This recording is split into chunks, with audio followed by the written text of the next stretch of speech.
Olá, meus queridos. Mais uma vez nós estamos aqui para refletirmos.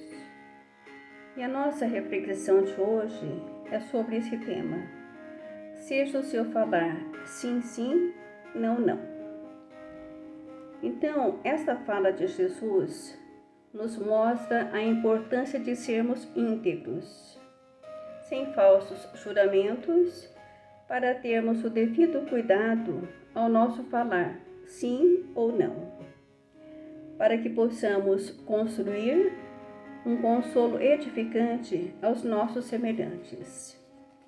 Porque senão, ao invés de levantá-lo, poderíamos estar produzindo mais quedas. O sim pode ser muito agradável em todas as situações.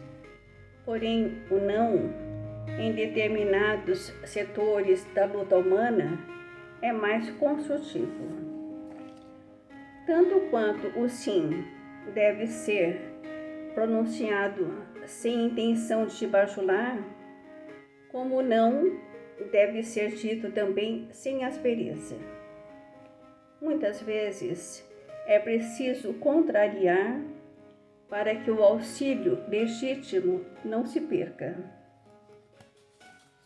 É importante reconhecermos também que a negativa salutar jamais perturba.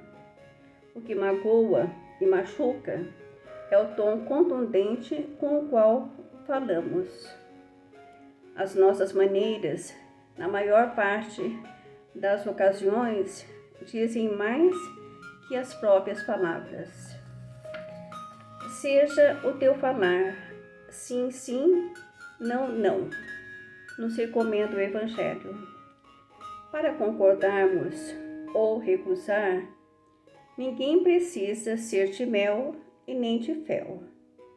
Basta lembrarmos que Jesus é Mestre e Senhor, não só pelo que fez, mas também pelo que deixa de fazer, nos diz Emmanuel, o mentor espiritual do nosso querido Francisco Cândido Xavier.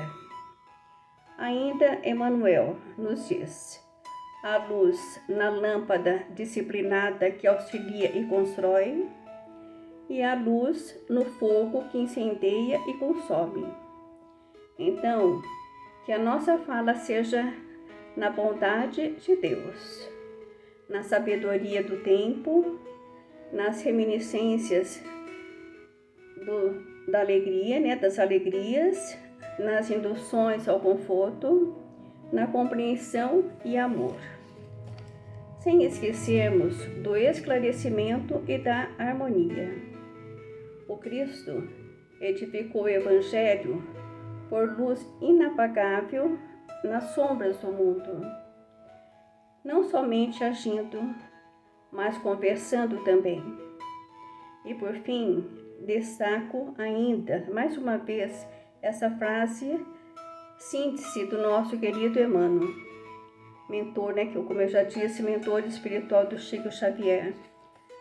A luz na lâmpada disciplinada que auxilia e constrói, e a luz no fogo descontrolado que incendeia e consome.